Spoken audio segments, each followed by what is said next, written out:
Every small and medium-sized business wants to be and stay competitive. But increasing costs, stricter sustainability regulations, and resource scarcity make it harder every year. Is it really? Many entrepreneurs still think sustainability is just an expensive cost driver, complicated, or only applies for large corporations.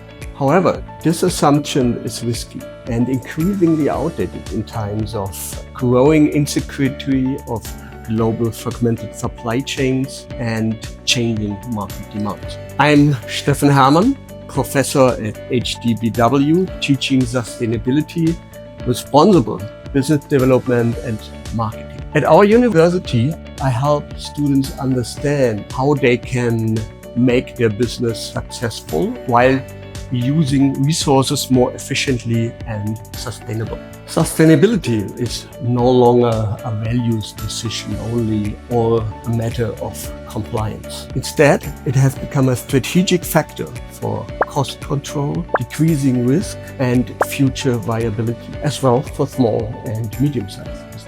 Those who ignore it can face supply chain risk, stakeholder pressure, or regulatory issues. Those who act early and holistically can gain from decreasing risks in their supply chains, increasing social acceptance, cost control, and serving future markets. The circular economy is a key concept to achieve material sustainability both on society and business. It is about moving away from the old linear take, make, waste model that our business, our economy was originally built after. In contrast, natural processes are all circular. There is no waste. Everything is reused after its lifespan. Instead of the linear model, businesses design or redesign products and value creation process in a way that materials stay in use longer or ideally even infinite through the so-called 3R: reduce, reuse, and recycle.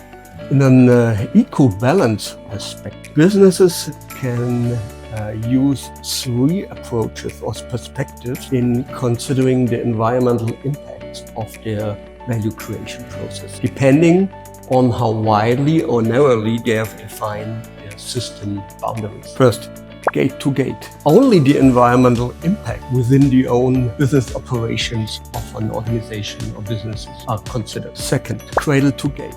Additionally, the product lifespan and the resource extraction is considered until the product disposal after the end of its life cycle. Third, cradle to cradle. This perspective actually means full circularity. Additionally to the perspectives before, the environmental impact of recycling the products after their disposal into secondary materials to replace primary raw materials are considered. It often starts with simple steps. For example, reducing waste by increasing material efficiency in production, rethinking packaging, optimizing delivery routes, redesigning products with modular, refurbishable components and more durable materials that we can last longer. These decisions lower the dependency on primary raw materials and can stabilize costs and supply security over time. Think of sustainability